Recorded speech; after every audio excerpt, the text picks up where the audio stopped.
G'day, it's Dave Miller from Eco Wise Homes here. Today I'd like to show you how we hang a door. So I've hung the majority of the doors in the home. I've just left this one as an example to show you. When we're doing a full home, I generally go around room to room and do bit by bit in sort of like a factory sort of process to make things quicker. But this example here, we're just going to do a focus on this one door at one time. I have actually already pre-cut my jamb into position. So we use on this home here a 2340 door, which is an extra 300mm higher than what you probably see in most homes. The way I cut my jamb is that we obviously want to measure the height of the door, that 2340. Then also you allow for a clearance at the bottom of your door. In this example, we're allowed 30mm because we have a carpet floor, and then we actually, with the ventilation system, the HRV in the homes, allow a little bit extra than you would conventionally, just so we get airflow underneath the doors. Then also we allow a little bit extra at the top. I generally allow an extra 7mm for a 3mm margin between the door and the jamb, which remember that because we'll come back to it. And then you will notice the doors actually get checked out, so you'll notice the top jamb actually gets rebaited into the side jamb and then glued into position. So I've already pre-fixed this jamb into position. I do that by putting the hinge side in perfectly plumb and straight, and that's super critical that it is perfectly plumb and straight. I then pack that out where the hinges are, go to the position. On the 2340 doors, we have 3 hinges installed on them. So a couple under down from the top, a couple under down from the bottom, and then centered. They're also packed in between, but it's critical. It's got to be dead plumb and dead straight. I've also leveled my top header across, so that's perfectly level as well. This side here at the moment is loose, but we'll attend to that soon. So now it's up to marking out our hinges on the door, and we'll come up with a solution how we do that that works really well. So I know there's different types of pre-hung door systems out there and that. I personally aren't a huge fan of them like the hinges themselves. I often feel the screws they use sort of slip out the hinges a little bit, and the way the door bows, which I'll explain to you very soon, yeah, it doesn't quite work that well, so I'm sort of tend to like to do it themselves. So this is what they call a flush panel door, just obviously a flush panel. They come with a sticker on them, and that's the side that we put our latch or our lock on. So imagine a handle getting fitted here. It can go either way. Doors come with a little, sometimes come with a bit of a bow in them. I like to have my bow so it touches the top and bottom of our door stop, and you'll see what I mean in a moment, first, and then it pushes the latch in, and that's tend to what I don't like about the pre-hung doors. I often find they don't work that well that way. So I'm always sighting the door first. I get down, have a look at it. Okay, so that's my hollow side there. So that means that this is going to be on this side of the door. So I'll flip that up.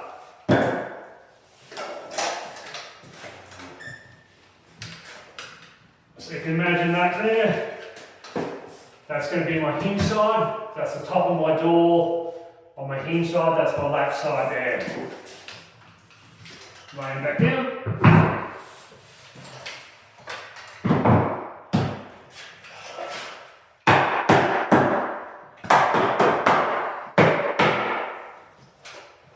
And I mark that with the H at the top. It shows that's the top of my hinge side. Now to mark out the hinges, what we have is this hinge stick that we're... That's the suit, an 85mm hinge is what we use, and we're marked at the top. That's always the top of our door. We can do either side, left or right hand hinges. So that's always the top of our door. That's the side our hinges go. So it's a matter of placing him on there. We clamp in position. We clamp in position. Now it's really critical at this time that we have this super flush with the top of our door. And I mean super critical. And I'll show you why in a moment. when we do our jam, we actually pack it down 3 mil to get that margin between a door and a jam.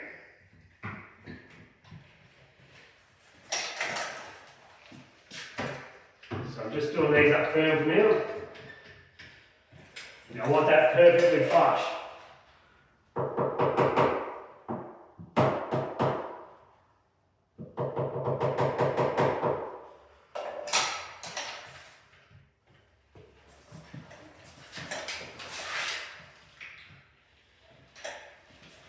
Now it's time to hinge the door.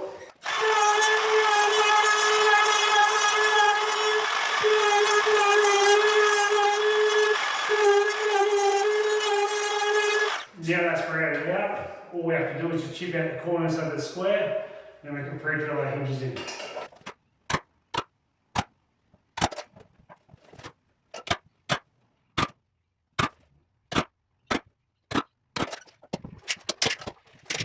Now that we're chiseled out the corners, I'm going to pre-drill my hole for my hinge screws.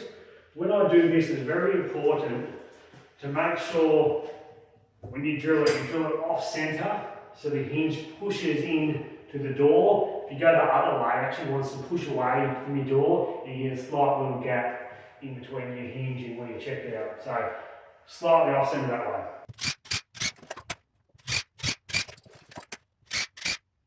We need to focus on our jam. So again, we use our jam jig, a hinge jig. Now, if you recall, I used the hinge jig flush with the top of the door. Now, to get a margin from the door to the jam of 3 mil, we use a 3 mil packer. So what we do, very simple. Got some of my clamps. Again with the hinge jig, it's the same way, that top's always the top. Put it in place, 3 mil packer hard up to the jam into the hinge jig, clamps,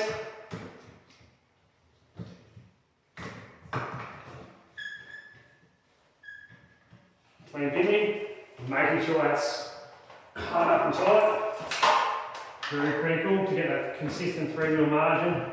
If it's the slightest little bit out, it's going to give a slightest little drop in the hinge, in the margin.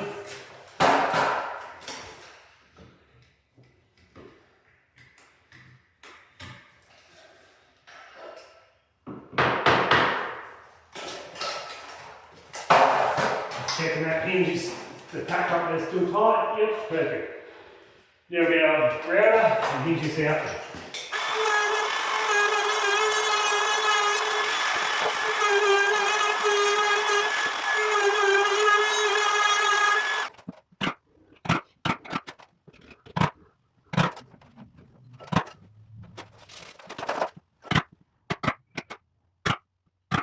Now that's hinged out, we'll just pre-drill out our hinge screws.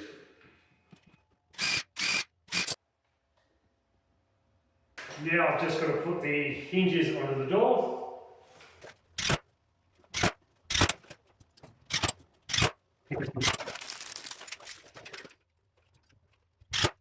Now I use a piece of timber, similar sort of height of the clearance from the door to the concrete slab on the floor. Have my door there ready to go. I'll put a screw in my drill bit. I might just bang a couple in my mouth. It's ready to go. Grab my door.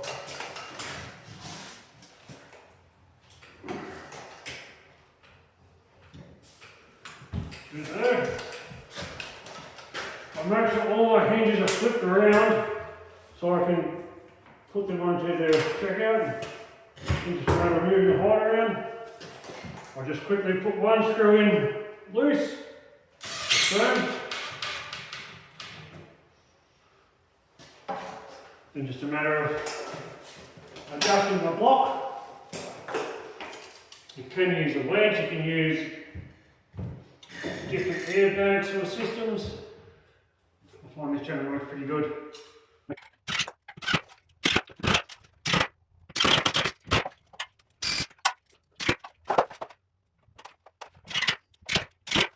Now that my door's in position, I have a nice continuous margin up that hinge side. Sometimes it does happen that you do have to adjust that a little bit. Some of your packing may get out, or when you put the hinge screw in, it may bulge out. So it is worth just checking that margin straight. I've got a good margin across the top, and I also have a good margin across the other latch side at the top. So now it's a matter of just getting a nice consistent 3mm margin down here. Another thing we need to check is the door is in wide. So I'll just check the door is in wide, so we have a continuous margin. The door is perfectly flush at the bottom as it is the top.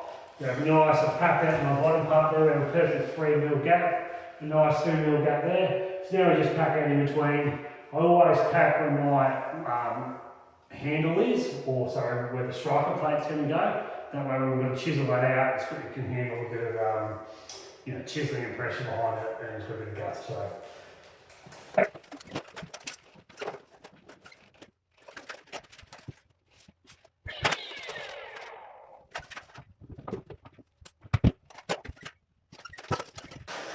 Yeah, the door's hinged and the barge is right. Go check my lock out. One critical thing I do when I'm fitting the lock, a lot of door or lock manufacturers specify 25mm hole on the end there. I actually go 24. 125 is a little bit too big. Yeah, a little tray tip there as well. Now I'm going to cut my timber stop, which is a 30 by 12mm piece of timber, and that just stops the door from going past. I'm going to cut my header first. I'm going to measure it there. I'm just going to measure it so it doesn't push the door jam out further. I'm going to measure a fraction loose.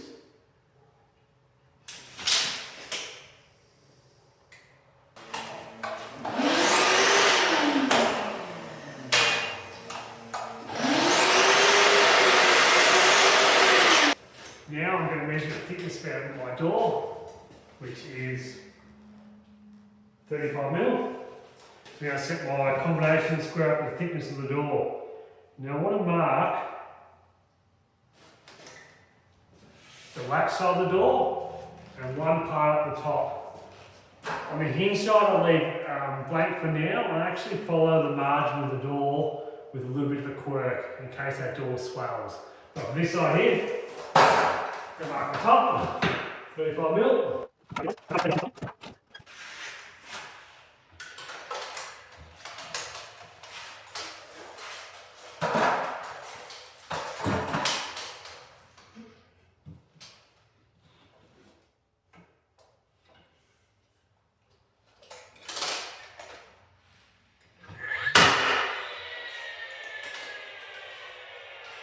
So this line on the latch side, I've nailed it to the line. Over here, I'm going to close this door and I'm going to install it so it's just a couple of mil away from my door.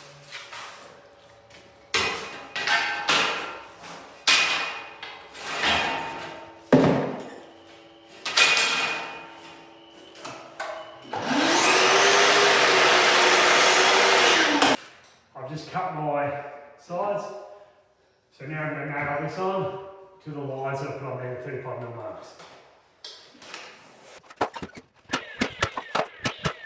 As I said, on the striker side, we follow the 35mm mark. Up the top corner at the striker side, we follow the 35mm mark. But over on the hinge side, I actually give it like a couple mil margin away from the door. One that, if this door swells, which it will with moisture and humidity, just a tiny bit, season to season, that we don't want it to be rubbing on this stop. So we give it a slight little margin. We've got no way to control the door. It's got 3 hinges in there, but there's 200mm left at the bottom, so we've got really no way to control it. So just keep that a couple mil away and we install the stop. That's all I do. Close the door.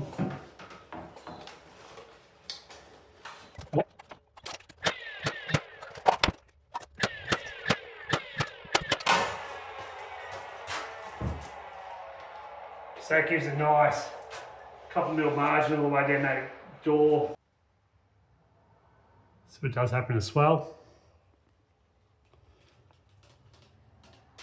So yeah, that's how we hang a door here at Eco-Wise Homes. There's many different ways to skin a cat. That sort of process I've come up with 20 years in industry. Yeah, stay tuned for more content.